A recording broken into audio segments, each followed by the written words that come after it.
Hello and welcome on Zontech Digital Platform. So friends, today we will discuss SSC JEE segment, particular Indian Geography. This class suitable for both Hindi and English medium. First of all, we will talk in English for English medium and therefore we will discuss in Hindi medium. In this session, we will discuss particular exam SSC JEE, Staff Service Commission Junior Engineering exam in reference to non-tech segment. For Hindi medium आज हमारी जो class है वो SSC JE के लिए है, जिसके अंदर हम नॉन टेक का जो सेक्शन है, जो 50 मार्क्स का आपका वेटेज है, उस पर डिस्कस करेंगे. Hereby we will discuss several subjects: history, geography, polity, economics and current affair और scientific research. Firstly we will discuss on Indian geography, later on we will discuss different types of subjects. First में हम आपके non tech segment के अंदर Indian geography ले रहे हैं, उसके बाद हम history, polity, economics, scientific research, current affair, जितना भी आपका प्रिस्क्राइब सिलेबस है उसका हम डिस्कशन करेंगे. यहाँ पे आपकी पूरा नॉन टेक सेगमेंट है वो मैं आपको यहाँ पे पढ़ाऊँगा, डिफरेंट जितने भी सब्जेक्ट हैं और पूरा सिलेबस है. आई थिंक आपका जो पेपर है ये आपका होगा नवंबर के अंदर, नोटिफिकेशन नवंबर का है, तो स्टिल तब तक हम इसका भी वंस इन वीक चलाएंगे, बाद में ट्वाइस और थ्राइस इन वीक करेंगे और सिलेबस को पूरा सम अप करेंगे. स्टार्ट करते हैं आज का हमारा जो टॉपिक है. First topic Indian geography. Particular Indian geography we will discuss India's location and neighbour. इसके अंदर हम बात करेंगे इंडिया की क्या लोकेशन है ग्लोब पे, अर्थ पे, और इसके क्या नेबर्स हैं, क्योंकि बेसिकली आपका जो एग्ज़ाम का जो नेचर है उसके अंदर सुपरफिशियल क्वेश्चन आए. आपके लिए यहाँ पे एक चीज़ और मैं बताना चाहता हूँ, हम इसके अंदर ज़्यादा कॉन्सेप्चुअल नहीं चलेंगे, क्योंकि geography is scientific subject. In this subject we have to study in very bottom point. वहाँ तक हम नहीं जाएंगे बॉटम पॉइंट तक, क्योंकि आपके एग्ज़ाम का ये रिक्वायरमेंट नहीं है, नेचर नहीं है. आपके एग्ज़ाम के लिए है कि जनरली आपको अवेयरनेस होनी चाहिए आपकी ज्योग्राफिकल क्या फिनोमिना है सराउंडिंग के अंदर. इसलिए हम इसके अंदर थोड़ा बहुत ही डिस्कशन करेंगे, ज़्यादा कॉन्सेप्चुअल में जाएंगे नहीं तो क्लासेस का वेरिएशन बहुत हो जाएगा. मुझे यहाँ पे ज्योग्राफी के साथ हिस्ट्री, पॉलिटी, इकोनॉमिक्स सब सब्जेक्ट पढ़ाना है, इसलिए हम one by one, step by step one, और उसके बाद जनरल अवेयरनेस के हिसाब से इसमें बात करेंगे, क्योंकि आपके सिलेबस में मेंशन है जनरल अवेयरनेस. तो जनरल अवेयरनेस के बारे में बात करेंगे. स्टार्ट करते हैं. हमारी फर्स्ट स्लाइड आपका ये मॉड्यूल है. This module refers to DD SSC JEE exam geography section and we will discuss India location and neighbouring country. ये आपका टॉपिक है. This is your topic, India location and neighbouring country. For Hindi medium आज हमारा जो topic है India की स्थिति और उसके पड़ोसी देश, यानी उसका नेबरिंग क्या है. पार्ट वन के अंदर हम बात करते हैं. First of all I would like to tell you that India is 7th largest country of the world, followed by Russia, Canada, China, America, Brazil, Australia, and then our India. And second populous country followed by China. हमने यहाँ पे बात की जो हमारा India है वो 7th largest country है वर्ल्ड के अंदर. अगर हम वर्ल्ड की बात करें, पूरी दुनिया की, विश्व की बात करें, तो ये हमारा 7th नंबर पे आता है. ये आपके कुछ फैक्ट हैं, उसको मैं चाहता हूँ आप साथ में नोट डाउन करें. वीडियो को ऐसे ही देखने से, ऑनलाइन क्लास लेने से सिलेक्शन नहीं होगा. You have to write down, आपको लिखना होगा. You have to be serious, focus and fully concentrate. That ये आपके ऊपर वर्क्स करेगी क्लासेस कि आप सही तरीके से इसे पढ़ रहे हैं. तो आप लिख सकते हैं India is 7th largest country in the world, followed by first of all Russia, Canada, China, America, Brazil, Australia. ये जो 6 देश हैं उसके बाद हमारा इंडिया आता है 7. India is around lofty mountains, Arabian Sea, Bay of Bengal, different types of natural park, sanctuaries, rivers, बहुत सारी चीज़ें आपकी ज्योग्राफी के अंदर हैं इसमें. तो यहाँ पे हम बात करेंगे 7th लार्जेस्ट कंट्री है. इसके अंदर एक थोड़ा सा वेरिएशन आपको बुक्स के अंदर देखने को मिलेगा. कुछ बुक्स में आएगा रशिया के बाद कनाडा, कुछ में आएगा रशिया के बाद चाइना. जैसे 20 स्लाइड में है, यहाँ पे रशिया के बाद कनाडा है, और आपकी NCERT के अंदर आपको मिल जाएगा रशिया के बाद कनाडा, और उसके बाद यहाँ पे आपका United States of America, China. But some way आप इसको ऑथेंटिकली आप देखें तो आपको लिखना चाहिए रशिया के बाद आपका आएगा कनाडा के बाद चाइना के बाद आएगा America, and Brazil, Australia and India. ये इसको आप यहाँ छोड़िए, इस नामों को आप यहाँ पे देखिए। हम सबसे पहले बात कर रहे हैं रशिया, ये आपका सबसे वन है।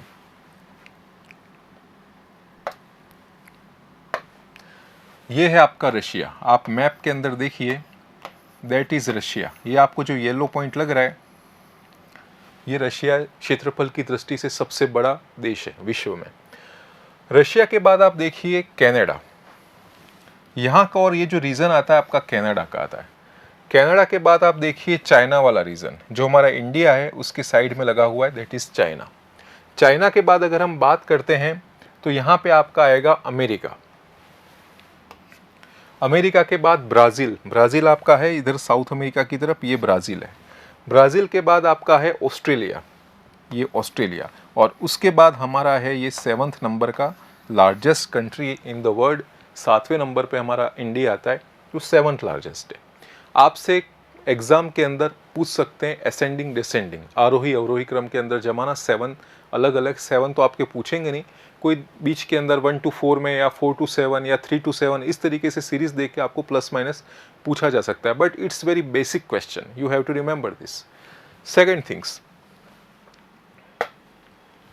अब यहाँ पे हम बात करेंगे, India has a parliamentary system. India में आप देखते हैं संसदात्मक व्यवस्था है।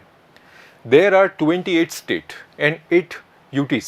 आप देख रहे हैं 28 स्टेट्स हैं यहाँ पे एंड 8 यूनियन टेरिटरी। आप जानते हैं इंडिया के अंदर संसदात्मक व्यवस्था है, पार्लियामेंट है, और संसदात्मक व्यवस्था के साथ यहाँ पे 28 राज्य हैं और 8 इसके अंदर केंद्र शासित प्रदेश हैं।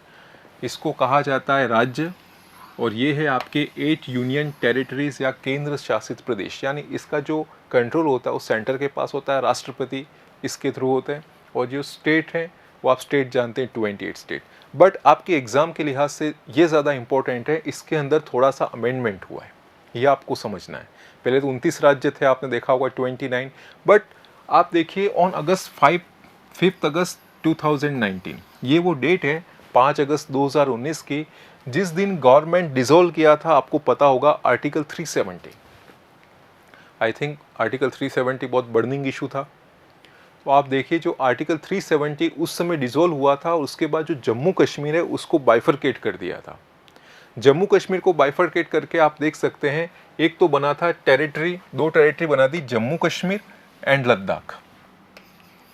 जो जम्मू कश्मीर स्टेट था आप जानते हैं उसको बाइफरकेट किया, आर्टिकल 370 जो अनुच्छेद 370 है उसको हटा दिया गया, और इसे केंद्र शासित प्रदेशों के अंदर डिवाइड किया गया। एक तो आपका बना Jammu and Kashmir and second है लद्दाख, ये आपको याद रखना है। सेकंड, अभी रिसेंटली 26 जैन के अराउंड में आपने देखा होगा यूटीज को भी एक मर्ज किया है। कौन सी केंद्र शासित प्रदेश को मर्ज किया है? आप देखिए दादरा नागर की Haveli plus Daman Diu are together in single UT effective from 26 January 2020। कहने का मतलब ये है 26 जनवरी 2020 को भारत के अंदर जो केंद्र शासित प्रदेश है, दादर नागर की हवेली एंड दमन दीव, ये पहले दोनों अलग अलग थे, अब इनको एक कर दिया है, टुगेदर इन सिंगल यूनिट। इसलिए यहाँ पे ये ड्यूटीज़ है वो आपके 8 हो चुकी हैं, और ये इफेक्टिव हुआ है 26 जनवरी 2020। मैं आपको उसी फैक्ट के अंदर ले जाऊंगा जो आपके एग्ज़ाम के लिए इम्पोर्टेंट है। रादर इट शुड सेट, यदि अगर हम इसमें बात करें तो बहुत सारी बातें हो सकती है, स्टेट रीऑर्गेनाइजेशन कमीशन वगैरह, बट आपके लिए इतना इंपॉर्टेंट नहीं है। हम इतना डेप्थ में नहीं जाएंगे, सुपरफिशियली चीज़ें देखेंगे। आपके लिए इंपॉर्टेंट है 28 स्टेट 8 यूनियन, कॉमन सेंस का क्वेश्चन है, आप जानते हैं। बट एग्जाम के पॉइंट ऑफ व्यू से आपको 2 चीज़ें याद रखनी है। On 5 August 2019 Jammu Kashmir bifurcate किया, 370 अनुच्छेद है इसको डिसॉल्व किया, और 2 यूटीज आपकी बनी जम्मू कश्मीर एंड लद्दाख। लद्दाख लेह कैपिटल है, आपको पता होगा। Jammu Kashmir and Ladakh. And second 26 January 2020 में आप जानते हैं जो दादर नागर की हवेली है और दमन दीव है, दोनों अलग अलग केंद्र शासित प्रदेश थे, इनको मर्ज करके एक सिंगल कर दिया है। दैट इज आपको याद रखना, इफेक्टिव है 26 जनवरी 2020। नेक्स्ट बात करते हैं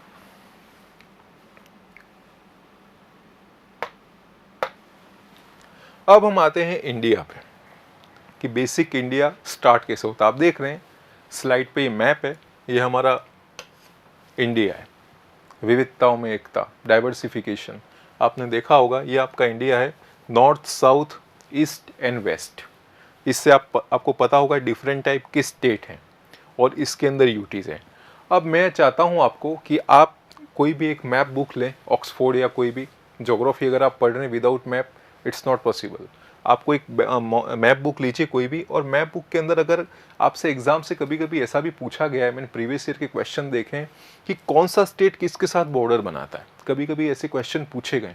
अब मैं यहाँ पे हर स्टेट के अंदर बात नहीं कर सकता हूँ, बिहार के साथ कौन सा स्टेट बॉर्डर बना रहा है, कितने बना रहे हैं, एमपी के साथ कितने बना रहे हैं, महाराष्ट्र तो बहुत लार्ज हो जाएगा ये, इसलिए आपको थोड़ा याद रखना है। आप थोड़ा प्रैक्टिस करें, मैप बुक लाएं और मैप बुक के अंदर आप देखिए कौन से स्टेट के साथ कौन सी बाउंड्री शेयर हो रही है, ये आप कर सकते हैं, ये आपके लेवल पे।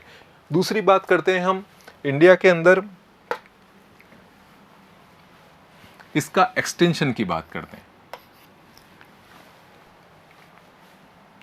आप देखेंगे इंडिया का जो एक्सटेंशन है ज्योग्राफिकली वो कैसे है। आप देखिए, आप और हम हैं अभी यहाँ पे, इट इज़ अर्थ, आप देख रहे हैं ये पृथ्वी है, और पृथ्वी के अंदर आप देखेंगे 0 डिग्री का जो डायमेंशन है, लाइन है, उसे कहा जाता है लाइन ऑफ इक्वेटर लाइन, यानी विषुवत रेखा या भूमध्य रेखा जो 0 डिग्री है, ये आपका होता है इक्वेटर। अब हमें समझना है कि हम इसमें कहाँ हैं, इसका डायमेंशन क्या है, हमारा ज्योग्राफिकल एक्सपांशन क्या है। अगर आप इसमें देखेंगे तो ये तो आपका हो गया इक्वेटर। इस ग्लोब के अंदर जितने भी वर्ल्ड की कंट्रियां हैं या तो इक्वेटर के ऊपर हैं या इक्वेटर के नीचे हैं, ये चीज़ आपको याद रखना है, क्योंकि हमें यहाँ पढ़ना है गोलार्ध, हम कौन से गोलार्ध में, कौन से हेमिस्फेयर में। अगर हम इक्वेटर के नॉर्थ में जाए, area above than equator, that is north hemisphere, इसे कहा जाता है नॉर्दर्न हेमिस्फेयर या उत्तरी गोलार्ध। यानी पृथ्वी को, अर्थ को 2 टाइप में बांट दिया गया है। फर्स्ट का अगर इक्वेटर आप देखेंगे तो उसका जो नदन वाला पोर्शन है इक्वेटर के ऊपर वाला, वो आपका हो गया नदन हेमिस्फेयर, और इसके सदन वाला हो गया आपका दक्षिण गोलार्ध या सदर्न हेमिस्फेयर। एक चीज़ आपको याद रखनी है कि हमारा इंडिया आगे मैप में आएगा वो उत्तरी गोलार्ध के अंदर है। आपका जो इंडिया आएगा आप इस तरीके से देखेंगे तो हमारा इंडिया लगभग यहाँ पे आता है, तो हमारा इंडिया आएगा आपका नदन हेमिस्फेयर, उत्तरी गोलार्ध में। एक चीज़ यहाँ पे क्लियर। अब दूसरी बात, हमने उत्तरी गोलार्ध और दक्षिणी गोलार्ध की तो बात कर ली, और हमने ये भी पाया कि हमारा जो भारत है वो उत्तरी गोलार्ध में स्थित है। अब यहाँ पे अगर मैं इसका डिवीज़न ऐसे कर लेता हूँ तो आप समझेंगे इधर वाला जो पोर्शन है ये तो हो गया ईस्ट साइड, ईस्ट हेमिस्फेयर, और आप इधर वाला पोर्शन देखोगे तो ये हो गया आपका वेस्ट हेमिस्फेयर, पूर्वी गोलार्ध, पश्चिमी गोलार्ध। कॉमन सेंस की बात है, एक बॉल है या कोई भी राउंड शेप है, उसको आप 4 भागों में इसको डिवाइड करोगे, एक तो हो जाएगा ईस्टर्न पार्ट, एक वेस्टर्न पार्ट, एक नॉर्दर्न पार्ट और एक सदर्न पार्ट। तो इसी तरीके से है कि यहाँ पे अगर आप इस लाइन के इस तरफ आएंगे ईस्टर्न में, तो ये आपका हो गया ईस्टर्न हेमिस्फेयर, और यहाँ पे हो गया वेस्टर्न हेमिस्फेयर। अब इस चीज़ को समझिए, यहाँ पे तो हमने समझ लिया है 0 डिग्री इक्वेटर है, विषुवत रेखा है, बट ये जो आपकी लाइन आ रही है ये है आपकी प्राइम मेरिडियन। प्राइम मेरिडियन या इसे कहा जाता है प्रधान मध्याह्न रेखा। इस प्रधान मध्याह्न रेखा या ग्रीनविच लाइन है, उसके अगर आप ईस्टर्न में आ रहे हैं जो क्षेत्र, वो आपके हो गए पूर्वी गोलार्ध, और इसके जो पश्चिम में जो देश आ रहे हैं वो आपके हो गए पश्चिम गोलार्ध। तो आप इसका एक आउटलाइन के अकॉर्डिंग देख सकते हैं, हम उत्तरी गोलार्ध में भी हैं और पूर्वी गोलार्ध में भी हैं, यानी यहाँ पे अर्थ में हम हैं उत्तरी गोलार्ध में, और दूसरा यहाँ पे हम पूर्वी गोलार्ध में भी, क्योंकि इंडिया यहाँ पे आ रहा है, तो हमारा इसलिए जो लोकेशन हुआ वो हुआ उत्तरी पूर्वी गोलार्ध, नॉर्दर्न ईस्ट हेमिस्फेयर। एक चीज़ आपको यहाँ याद रखनी है, उत्तरी गोलार्ध भी और पूर्वी भी है। दूसरी बात करते हैं, अगर हम इंडिया का ज्योग्राफिकल एक्सपांस देखते हैं तो इस एक्सपांस के अंदर आप देखेंगे इंडिया के अंदर लॉफ्टी हिमालयस हैं, बे ऑफ बंगाल है, बंगाल की खाड़ी, इंडियन ओशन, उसके बाद आप देखिए कन्याकुमारी, सदर्न टिप है, नदर्न टिप है, ये सब चीज़ें हम इसके अंदर पढ़ेंगे। यानी कश्मीर से कन्याकुमारी, और आप यहाँ ईस्ट टू वेस्ट देखेंगे अरुणाचल प्रदेश से गुजरात, जैसे आप ये देख रहे हैं। अगर हम यहाँ इस चीज़ को पूरा देखेंगे तो यहाँ पे आपका है ये कश्मीर वाला एरिया, इस कश्मीर से लेके आप यहाँ तक आ रहे हैं कन्याकुमारी तक, ये सदर्न टिप है और ये नदर्न टिप, उत्तरी भाग और दक्षिणी भाग। और अगर आप ईस्टर्न और वेस्टर्न में जाएंगे तो यहाँ पे है अरुणाचल प्रदेश और यहाँ पे ये गुजरात। ये ईस्टर्न पार्ट हो गया, ये वेस्टर्न पार्ट और ये नदर्न और ये सदर्न। पूर्वी भारत, पूर्वी भाग, पश्चिमी भाग, उत्तरी भाग और दक्षिणी भाग। थोड़ा सा हिंदी मीडियम वाले कोऑपरेट कीजिएगा because geography scientific subject, there are very less chance to teach in very local Hindi language, इसलिए आप थोड़ा सा, मैं ट्राई कर रहा हूँ मिक्स करने का, आप थोड़ा सा कोऑपरेट करके देखिएगा हिंदी वाले।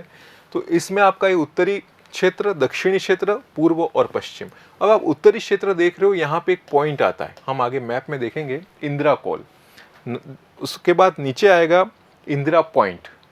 यहाँ पे आपका है अरुणाचल प्रदेश की जगह किबिथू और यहाँ पे आपका गुजरात का आएगा गौर माता। इन दोनों, इन चारों को ये ईस्ट वेस्ट साउथ नॉर्थ इसको कनेक्ट करते हैं। दूसरी बात करते हैं,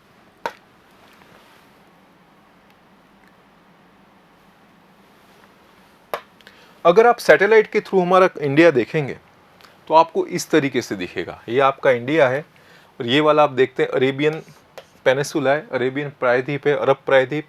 यहाँ पे आप देख रहे हैं चाइना, इधर वाला एरिया आप देखेंगे थोड़ा सा Pakistan, Afghanistan, Turkmenistan, middle east start हो जाएगा।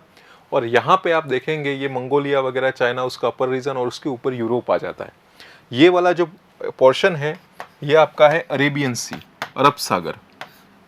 यहाँ का जो एरिया है ये बे ऑफ बंगाल, बंगाल की खाड़ी है ये ऊपर वाला रीजन जो आपको माउंटेन लग रहा है, ये माउंटेन वाला जो पार्ट है ये हिमालयन रेंज है, यहाँ से यहाँ तक। बीच का जो ये पार्ट है ये आपका है दक्षिण का प्रायद्वीपीय पठार।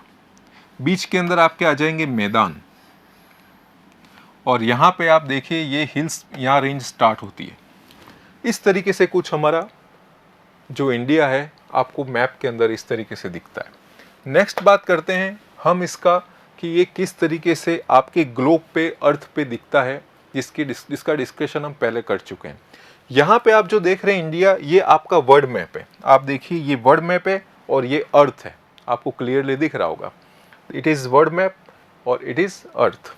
Location of India on this earth, it's something about northern east hemisphere. मैंने आपको समझाया, उत्तरी पूर्वी गोलार्ध। आप एक ग्लोब देखिए, यहाँ के अंदर आपका इक्वेटर आता है और इस इक्वेटर के ऊपर की ओर हमारा इंडिया है। इक्वेटर के ऊपर है यानी उत्तरी गोलार्ध, और ये जो ग्रीनविच लाइन आ रही है, इस ग्रीनविच लाइन के इधर ईस्टर्न साइड में तो हमारा ये हो जाएगा उत्तरी पूर्वी गोलार्ध। For English medium northern east hemisphere, ये तो हमारी लोकेशन होगी। अगर हम इसको वर्ल्ड मैप में देखें तो आप ये देखिए हमारा इंडिया इस तरीके से, इसे कहा जाता है हमारे इंडिया की लोकेशन साउथ एशिया। एशिया है, उसके अंदर हम सदर्न क्षेत्र में आते हैं, दक्षिण एशिया। अगर आपसे एग्जाम में पूछे कि हमारा जो रीजन है वो दक्षिण एशिया के अंदर आता है, यहाँ पे देख रहे हैं दक्षिण एशिया, यहाँ की ओर स्टार्ट होता है म्यांमार, थाईलैंड, कंबोडिया, वियतनाम, में पूरा एरिया जो है आपका दक्षिण एशिया के अंदर आता है। नेक्स्ट, अब समझिए नदर्न हेमिस्फीयर। इस स्लाइड के थ्रू, इस मैप के थ्रू आप देख रहे हैं ये हमारा अर्थ है, अर्थ के ऊपर, ग्लोब के ऊपर है ये। और इस ग्लोब में आप देखिए ये जो आपका एक्सिस है वो 0 डिग्री है। 0 डिग्री इक्वेटर, भूमध्य रेखा। भूमध्य रेखा मतलब भूमध्य, यानी जो भी आपकी अर्थ है उसके मध्य में से, बीच में से जाने वाली रेखा होती है उसे भूमध्य रेखा कहते हैं। ये सब इमेजिनरी लाइन है। अब ये जो भूमध्य रेखा है ये 0 डिग्री है और इस 0 डिग्री के ऊपर की ओर आप देखिए एरिया अबव टू इक्वेटर, यानी क्षेत्र जो 0 डिग्री भूमध्य रेखा के ऊपर की ओर है, इसे कहा जाता है उत्तरी गोलार्ध या नदर्न हेमिस्फेयर। हेमिस्फेयर कहा जाता है गोलार्ध को। और अगर इस इक्वेटर के सदर्न के अंदर जो है, दक्षिण क्षेत्र के अंदर area below than equator, that is called दक्षिणी गोलार्ध या सदर्न हेमिस्फेयर। ये तो आपको एक चीज़ समझ में आ गई कि हमारा जो इंडिया है वो है आपके उत्तरी गोलार्ध में। आप देखिए, आपको दिख रहा होगा ये उत्तरी गोलार्ध में, क्योंकि इक्वेटर से ऊपर की ओर है। ये चीज़ आपको क्लियर होनी चाहिए। नेक्स्ट हम बात करते हैं लाइन ऑफ कैंसर। ये भी चीज़ आपसे पूछी जाती है कि लाइन ऑफ कैंसर या कर्क रेखा भारत के कहाँ से, किस राज्यों से होकर गुजरती है। So line of cancer passes through 8 state of India, followed by Gujarat, Rajasthan, MP, CG Chhattisgarh, Jharkhand, Paschim Bengal, Tripura and Mizoram. यहां से हमारी कर्क रेखा पास होती है। This Karka Rekha also divide India continental in 2 parts. First half is सब ट्रॉपिकल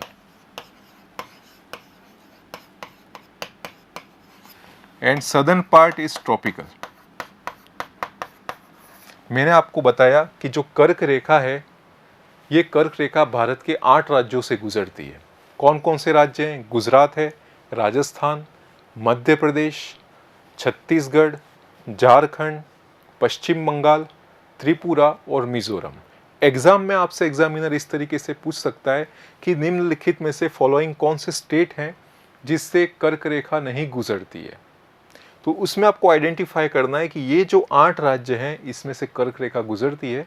अगर आपको इसमें मिजोरम की जगह मणिपुर दे दिया तो आपको क्लिक करना है कि मणिपुर के अंदर ये लाइन ऑफ कैंसर पास नहीं होती। इस तरीके से आपसे क्वेश्चन पूछे जाएंगे। तो आपको ये 8 राज्य हैं, इसके बारे में जानकारी होनी चाहिए। मैंने मैप के थ्रू बता दिया कि जो हमारी कर्क रेखा है, लाइन ऑफ कैंसर, यानी इसे हिंदी में कहते हैं कर्क रेखा, 23.5 डिग्री नॉर्थ। ये जो कर्क रेखा भारत के 8 राज्यों से होकर गुजरती है। Gujarat, Rajasthan, Madhya Pradesh, Chhattisgarh, Jharkhand, waste Bengal, Tripura and Mizoram. एक कॉन्सेप्ट यहाँ पे आपका क्लियर होता है। नेक्स्ट बात करते हैं, अगर हम इसके एरिया की बात करें, क्योंकि ये पूरा ज्योग्राफिकल आप एक्सटेंशन देखोगे तो भारत का अगर हम क्षेत्रफल की बात करते हैं, क्षेत्रफल की बात करें तो इसका क्षेत्रफल है लगभग 32,87,263 स्क्वायर किलोमीटर, 32,27,263। ये आपको याद रखना है, फिगर अच्छे से याद कर लीजिएगा, 32,87,263 स्क्वायर किलोमीटर। ये आपको याद होना चाहिए इसका क्षेत्रफल। अगर हम इस क्षेत्रफल की बात करें इन रेफरेंस टू वर्ल्ड, कि ये जो जितना भी विश्व का जो सरफेस है उसका कितना परसेंट है, तो ये आपका परसेंट आ जाएगा अप टू 2.41 के अराउंड इसका परसेंट आ जाएगा कि ये जो जितना भी क्षेत्रफल है वो विश्व का जितना सरफेस है, एरिया है, उसका 2.41% के अराउंड में है। दूसरी बात करते हैं, हमने जो डिस्कस किया, India is 7th largest country in the world. Bharat है वो विश्व की 7वां सबसे बड़ा देश है, जिसमें आप देख सकते हैं Russia, Canada, USA, China, Brazil and Australia इसमें 7वें नंबर का है।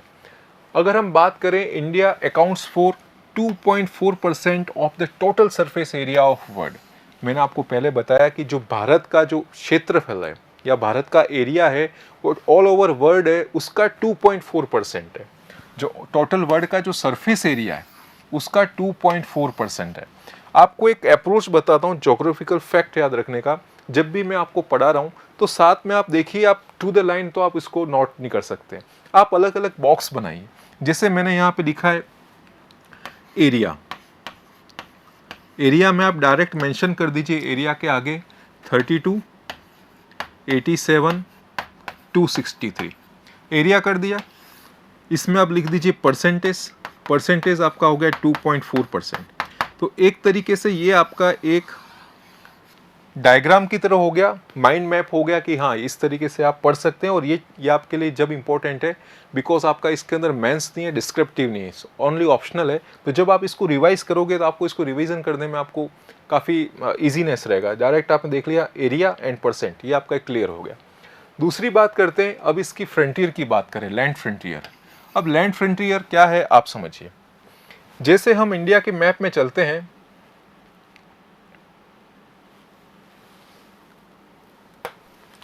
ये आप इंडिया का मैप देख रहे हैं।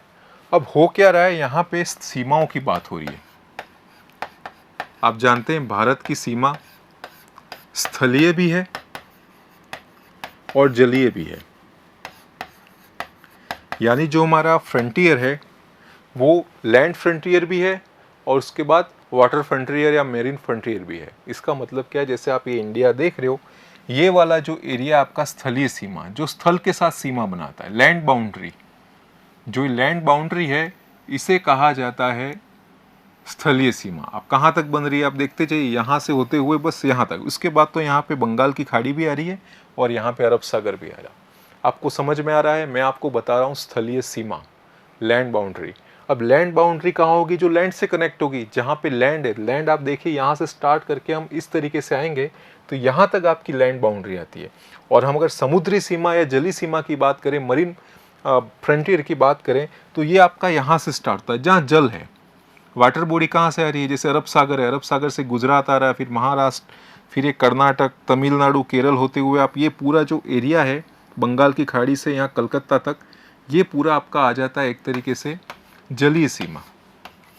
ये मैंने आपको समझाया, land boundary and water boundary. अब लैंड बाउंड्री और वाटर बाउंड्री के लिए आपसे क्वेश्चन पूछेंगे, स्थल सीमा कितना है और जलीय सीमा कितना है, ये चीज। तो हम वापस स्लाइड में चलते हैं। स्थल सीमा और जलीय सीमा के लिए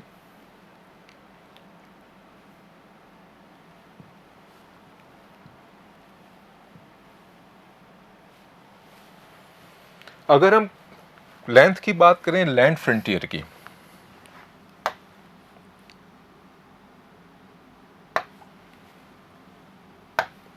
लैंड फ्रंटियर की बात करेंगे तो 15,200 किलोमीटर है। जहां भी आपकी एक तरीके से ये मैप है,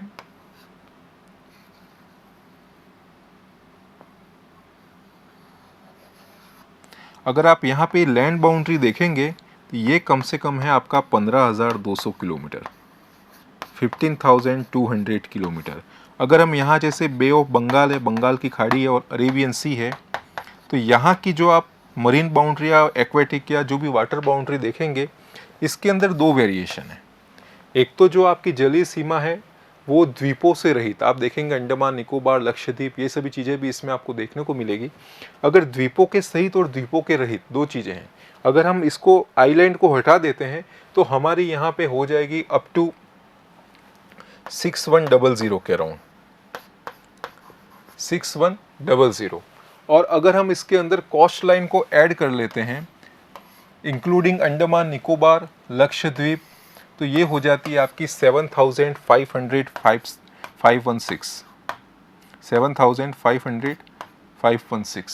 516, ये आपकी किलोमीटर हो जाएगा। ये चीज़ आपको याद रखनी है, जलीय सीमा और स्थलीय सीमा। कभी कभी एग्जाम में आपसे पूछा जाता है कि स्थल सीमा कितनी है, जल सीमा कितनी है, ये सब चीज़ें आपको मिलेंगी। Land frontier and water frontier. Land frontier हो गया 15,200 किलोमीटर और आपका जो वाटर फ्रंटियर हो गया 7,516.6 किलोमीटर। इस चीज़ को मैं थोड़ा और क्लियर करता हूँ, आप इस तरीके से नोट डाउन कर सकते हैं। स्थलीय सीमा है वो है आपकी 15,200 किलोमीटर, 15,200 किलोमीटर। स्थलीय के बाद अगर हम इसके अंदर जलीय सीमा की बात करें या वाटर फ्रंटियर की बात करते हैं, जलीय सीमा की बात करेंगे तो ये आपकी है 6100। ये दो फिगर तो आपको याद रखने हैं। 15,200 जो हमारी लैंड बाउंड्री है, जो बंगाल की खाड़ी और अरब सागर से ऊपर की ओर गुजरात से शुरू होके वापस रोटेट करके पश्चिम बंगाल तक आ रही है, तो हमारी लैंड बाउंड्री होगी 15,200 किलोमीटर। और हम कोस्ट लाइन से चले, जहाँ पे हमारा बंगाल की खाड़ी और अरब सागर लग रहे हैं, उन स्टेटों की बात करें, कोस्ट लाइन एरिया की बात करें, तो वो है आपका 6100। बट इसमें प्रॉब्लम क्या है, जैसे आप जो भी आप देखोगे इसके अंदर मैप के अंदर, तो इस मैप के साथ में आप देखेंगे यहाँ पे अंडमान निकोबार है, इधर लक्षद्वीप है, इस तरीके से और भी दूसरे छोटे छोटे आइलैंड है।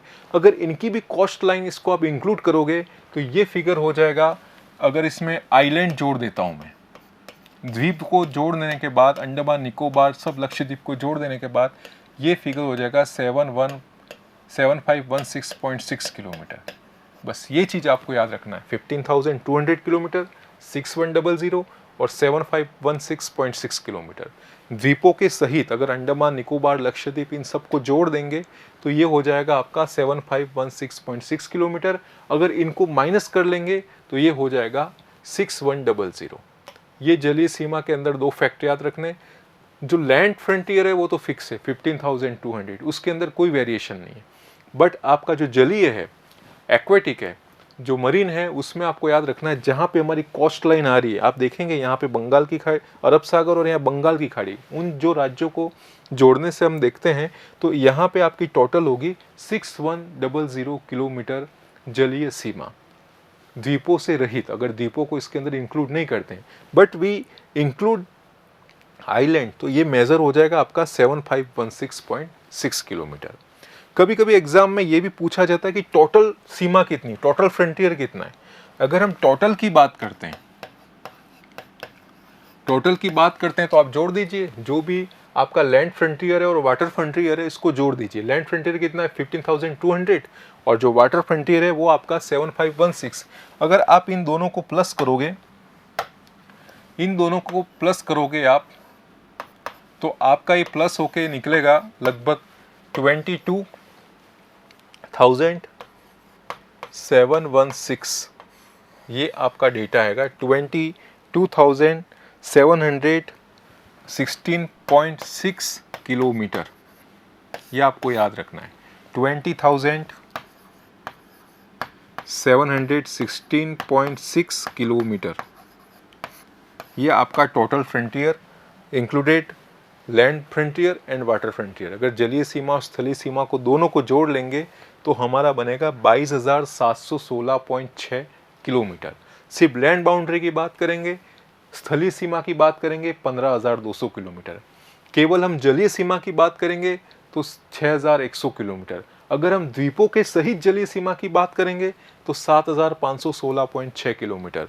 अगर हम कुल सीमा की बात करें, टोटल फ्रंटियर की बात कर रहे हैं, तो अगर इसमें स्थलीय और जलीय जो लैंड फ्रंटियर है और वाटर फ्रंटियर इसको ऐड करेंगे तो उसका सम बनेगा 22,716.6 किलोमीटर। और आगे हम बात करते हैं इसके ज्योग्राफिकल पोजीशन के अंदर, कि आप भारत को तो देख रहे हैं बट ये ज्योग्राफिकल इसकी पोजीशन कैसे, और किसी भी जगह की अगर ज्योग्राफिकल पोजीशन को देखते हैं, स्थिति को देखते हैं, भौगोलिक स्थिति को, उसके लिए कोऑर्डिनेट्स होते हैं, लैटिट्यूड लॉन्गिट्यूड। आपने पढ़ा होगा प्रीवियस, आप चाइल्डहुड एज के अंदर 10th 11th के अंदर आपने पढ़ा होगा, 9th 10th के अंदर बेसिक ज्योग्राफी है, उसके अंदर आप लैटिट्यूड और लॉन्गिट्यूड पढ़ते हैं। हिंदी में इसे कहते हैं अक्षांश और देशांतर, नाम से स्पष्ट है, अक्षांश और देशांतर, लैटिट्यूड एंड लॉन्गिट्यूड। होता क्या है कि जैसे आप कहीं भी जा रहे हो, अब कहीं भी जा रहे हो तो आप देखेंगे ऐसा तो नहीं है कि पर्टिकुलर विदाउट मैप ही आप पहुंच जाओ, कोई ना कोई चीज़ें होती है। जैसे आप यहाँ से गुजरे, आपने कहा कि हाँ एक आएगा शॉप आएगी, किराने की शॉप, वहाँ से राइट लेना, फिर आगे आएगा टेम्पल, टेम्पल से लेफ्ट लेना। इस तरीके का हम जो लोकल हमारा कोऑर्डिनेट्स होता है इस तरीके से हम फॉलो करते हैं। बट आप देखिए, आप जितने भी एविएशन इंडस्ट्री है, सिविल इंडस्ट्री है, जहाँ से प्लेन एयरपोर्ट वगैरह एग्जीक्यूट होते हैं, वहाँ पे कोऑर्डिनेट्स चलते हैं। पायलट के पास पर्टिकुलर कोऑर्डिनेट्स होते हैं, उस कोऑर्डिनेट्स पे उसको मूव करना होता है और वही पाथवे वो फॉलो करते हैं पायलट्स, और पायलट फॉलो करते हैं इस तरीके के कोऑर्डिनेट। हर जगह के अलग अलग कोऑर्डिनेट है। आज आप जहाँ आप हो, जहाँ मैं हूँ, वहाँ सब के अलग अलग कोऑर्डिनेट निर्देशांक हैं। तो ये आपका होता है एक जोग्राफिकल पोजीशन, आप जोग्राफिकली कहाँ पे हैं। जैसे आपने देखा होगा जीपीएस, ग्लोबल पोजिशनिंग सिस्टम, ये इस तरीके से ये। अगर हम जोग्राफिकल देखते हैं तो हमें देखना होगा ये जो हमारा अर्थ है, इस अर्थ में हम कहाँ हैं। Previously we had discuss northern hemisphere and southern hemisphere. In this session we will discuss latitude and longitude. अब जो पृथ्वी पे आप देखिए, इस तरीके की अगर एक रेखा बीच की आ रही है जिसे 0 डिग्री इक्वेटर कहते हैं, अगर मैं इस तरीके से ईस्ट टू वेस्ट ऐसे अगर मैं लाइन को ड्रॉ करता हूँ, ये सब है लैटिट्यूड, अक्षांश। ये ईस्ट टू वेस्ट चलती हैं, ईस्ट एंड वेस्ट, इसको आप अक्षांश कहेंगे। यानी पूर्व से पश्चिम की ओर खींची जाने वाली काल्पनिक रेखा, imaginary line draw east to west, known as latitude. इसको लैटिट्यूड कहा जाता है। और लॉन्गिट्यूड मतलब नॉर्थ पोल, ये आपका नॉर्थ पोल आता है और साउथ पोल, इसको मिलाने वाली रेखा है, ये आपकी आती है देशांतर लॉन्गिट्यूड में, इसे लॉन्गिट्यूड कहते हैं। ये लोकेशन में बहुत काम आती है। ये इस तरीके से आपका लैटिट्यूड और लॉन्गिट्यूड का कॉन्सेप्ट है, एक जनरल अकाउंट में मैंने आपको बताया।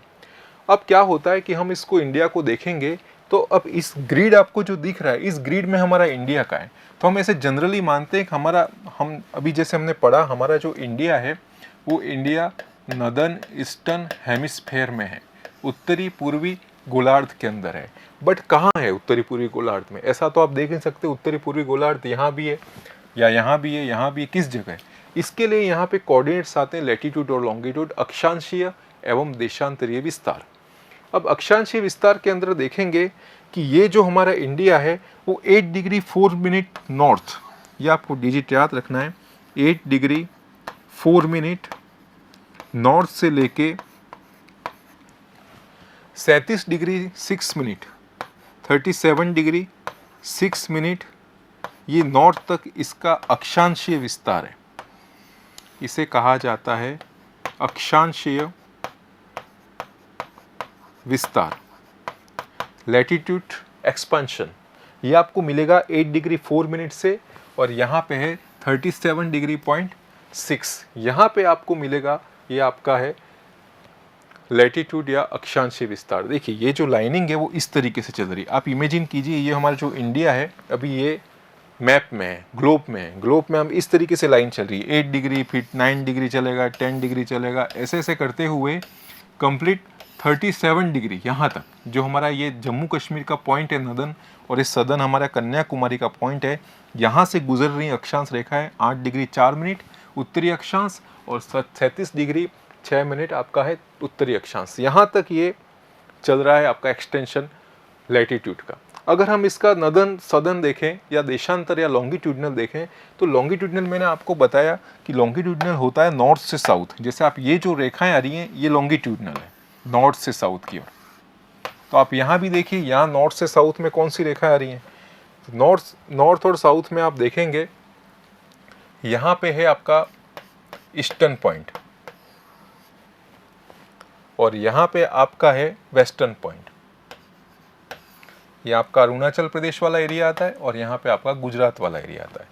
तो आपका जो ये लॉन्गिट्यूडनल चलेगा वो लॉन्गिट्यूडनल चलेगा आपका 68 डिग्री 7 मिनट से 97.5। इस तरीके से आपका लॉन्गिट्यूड और लैटिट्यूड इसके अंदर चलता है। लैटिट्यूड मैंने आपको बता दिया 8 डिग्री 4 मिनट से 37 डिग्री 6 मिनट नॉर्थ, और आपका लॉन्गिट्यूड चलेगा आपका 68 डिग्री 7 मिनट से, यानी आप देखिए यहाँ से ऐसा लॉन्गिट्यूड आता है। आप देखेंगे जो देशांतर इस तरीके से आते हैं तभी ग्रिड बनेगा। ये इस तरीके से जो देशांतर आ रहा है वो यहाँ पे आ रहा है, वो आपका जो पॉइंट जुड़ रहा है 68 डिग्री 7 मिनट कहा जाता है ईस्ट, और यहाँ से ये होते हुए यहाँ पे अरुणाचल प्रदेश के पास आ रहा है, वो है देशांतर रेखा है 97 डिग्री 25 मिनट।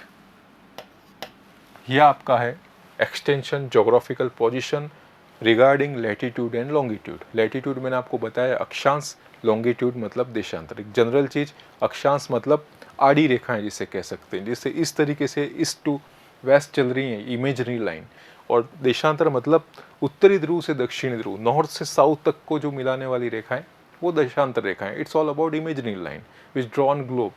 अब होता क्या है, हम इंडिया को देखेंगे तो हमें समझना होगा इस पूरे ग्रिड के अंदर हमारा इंडिया है का।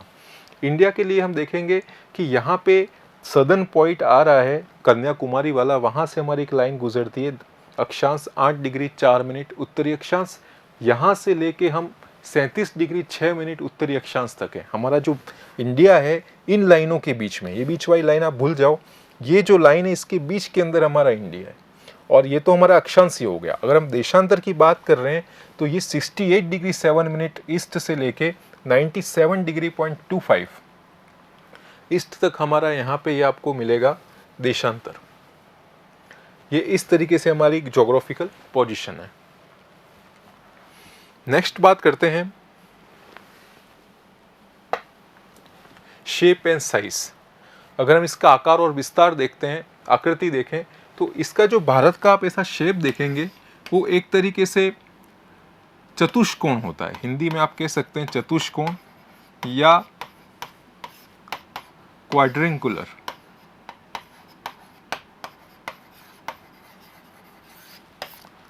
क्वाड्रेट की तरह होता है, क्वाड्रेंगुलर होता है, चतुष्कोण, जैसे चतुर्भुज आपने देखा उस तरीके से ये आपको दिखेगा इंडिया।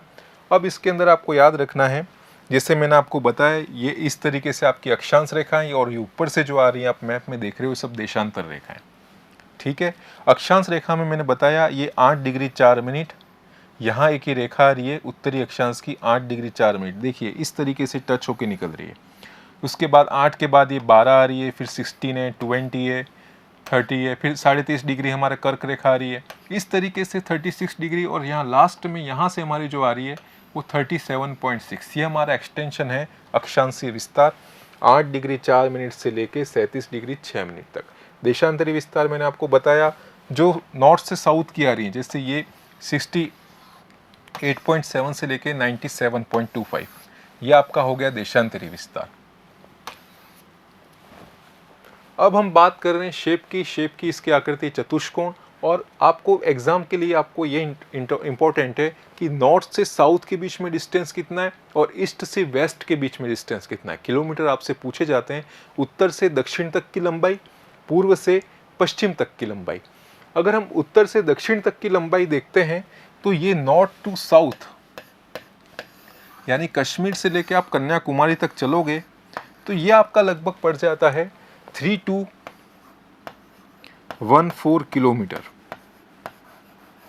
3214 किलोमीटर आपकी नॉर्थ टू साउथ है ये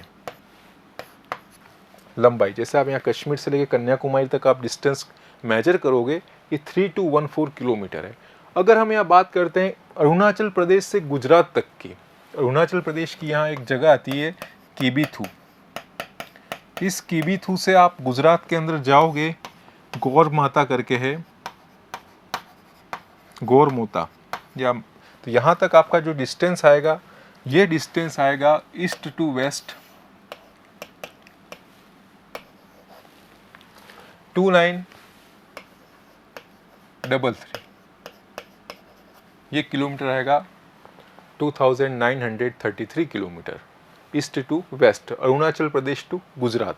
और कश्मीर टू कन्याकुमारी आपका डिस्टेंस आएगा 3214 किलोमीटर। ये दो फैक्ट आपको याद रखने, उत्तर से दक्षिण की लंबाई कितनी आ रही है और पूर्व से पश्चिम का डिस्टेंस कितना, ये डिस्टेंस आपको याद होना चाहिए। अब हम बात करते हैं नेक्स्ट, जैसे हमने अभी बात की है ये 8 डिग्री 4 मिनट 37, 68 टू 97, ये आपको ज्योग्राफिकल एक्सटेंशन याद रखना है। अब हम बात करेंगे स्पेसिफिक पॉइंट की, कि इंडिया के अंदर किस तरीके से जो पॉइंट है, northern point, southern point, eastern, western, उसको क्या कहा गया है, क्या नाम उनसे दिए गए, ये एग्जाम में आपसे पूछते हैं। तो आप देखिए जो हमारा इंडिया का ये जो मैप है, इस मैप का जो उत्तरी क्षेत्र है, आप उत्तरी एरिया आप यहाँ देख रहे हो, ये कहलाता है इंदिरा कोल, इसे कहते हैं इंदिरा कोल। ये नदर्न पॉइंट है इंदिरा कोल, और जो दक्षिणतम पॉइंट है यहाँ कन्याकुमारी के पास में, ये तो आपका दक्षिणतम बिंदु आएगा, दक्षिणतम बिंदु। और आपका ये जो इंदिरा पॉइंट यहाँ पे है, ये आपका सदर्न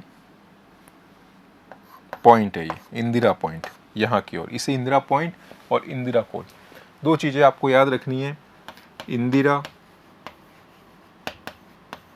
कोल नॉर्थ में और साउथ में है आपका इंदिरा पॉइंट, इंग्लिश में भी आएगा, हिंदी में भी आएगा, ये सदर्न पॉइंट है। ये आपको याद रखना है, इंदिरा कोल टू इंदिरा पॉइंट। उत्तर के अंदर देखेंगे इंदिरा कोल, सदर्न के अंदर देखेंगे इंदिरा पॉइंट। अब Indira Col it's not related to Indira Gandhi, ये इंदिरा गांधी से मतलब नहीं है। इंदिरा गांधी तो 1917 के अंदर इनका बर्थ हुआ था, ये तो उससे पहले 1912 के अंदर इसको माना गया था, कहा गया था। जर्मन रहे थे इसके अंदर, बुलॉक बुलॉक वर्कमैन ऐसा नाम था, उन्होंने नाम दिया था इंदिरा कोल। आपके लिए इतना इंपॉर्टेंट नहीं, आपको याद रखना है उत्तरी बिंदु इंदिरा कोल, दक्षिणतम बिंदु इंदिरा पॉइंट। इट्स रिक्वायरमेंट और एग्जाम, उतनी बात करेंगे कि इंदिरा कोल और इंदिरा पॉइंट। अगर हम बात करते हैं, यहाँ पे हम देख सकते हैं northernmost point India is Indira Col. उत्तरी हमारा जो बिंदु इंदिरा कोल है। Southernmost point of India is Indira point. जो दक्षिणतम बिंदु है इसे इंदिरा पॉइंट कहा गया है। Indira Point also known as Pygmalion Point और पार्सन पॉइंट। ये जो इंदिरा पॉइंट है ये तो इंदिरा गांधी की स्मृति में है, बट ये जो इससे पहले इसको रेफर किया उससे पहले इसे कहा जाता था पिग्मेलियन पॉइंट या पार्सन पॉइंट। आपको एग्जाम के लिए यही इंपॉर्टेंट है, इंदिरा कोल और इंदिरा पॉइंट। अब हम बात करें, ये तो हमारा दक्षिणतम बिंदु हो गया इंदिरा पॉइंट। अगर हम बात करें सदर्न मोस्ट टिप की बात करें, दक्षिणतम बिंदु का कौन सा जो टिप है, अगर टिप की बात करें तो वो आपका आता है कन्याकुमारी। ये जो एरिया है वो टिप है, यानी ये मैं बात कर रहा हूँ इस तरीके से, जो सदर्न मोस्ट पॉइंट है ये आपका कन्याकुमारी हो गया। आपसे पूछे अगर सदर्न मोस्ट टिप तो आपको कन्याकुमारी लिखना है। कन्याकुमारी और cap Comorin is the southern most tip of mainland of India, यानी जहाँ भी हमारा भारत वहाँ पे समाप्त होता है मेनलैंड, उसके टिप पे आपका है कन्याकुमारी। ये तो आपका हो गया इंदिरा कोल, इंदिरा पॉइंट। नेक्स्ट बात करते हैं इंडियाज नेबर। इंडियाज नेबर की बात करेंगे कि हमारे जो इंडिया है उसके कौन कौन से नेबरिंग कंट्री है। एग्जाम में आपसे पूछा है किस कंट्री की बाउंड्री शेयर होती है इंडिया के साथ, कितने स्टेट इंडिया की बाउंड्री के साथ शेयर करते हैं, कितने स्टेट, इसमें से कौन सा स्टेट पर्टिकुलर कंट्री के साथ बाउंड्री शेयर नहीं करता है। ये सब चीज़ें हम इसके अंदर पढ़ेंगे। तो आज का जो हमारा सेशन रहा है, today we had discussed different basic dimension of geography. In this session we had discussed geographical position, northern point, southern point, latitude, longitude and shape and size. ये सब चीज़ें आज हमने पढ़ी हैं। एक जनरल फर्स्ट क्लास है हमारी जिसके अंदर हमने जोग्राफिकल पोजीशन देखी है इंडिया की, ग्लोब में इसकी लोकेशन देखी है कि कौन से गोलार्ध में, कौन से हेमिस्फेयर में, या हमने इसके अंदर ये भी देखा है इसका लैटिट्यूड लॉन्गिट्यूड कितना एक्सपेंशन है, अक्षांशीय देशांतरीय विस्तार और किस तरीके से। ये सब चीज़ें हमने एक बेसिक आउटलाइन आज की फर्स्ट क्लास में है। कल की नेक्स्ट क्लास के अंदर, जैसे सैटरडे को फिर आपकी ऑनलाइन क्लास होगी, उसके अंदर हम इसके नेक्स्ट जो पोर्शन है पार्ट 2, जिसके अंदर हम India and neighbour country, India and it's neighbour country के बारे में डिस्कशन करेंगे।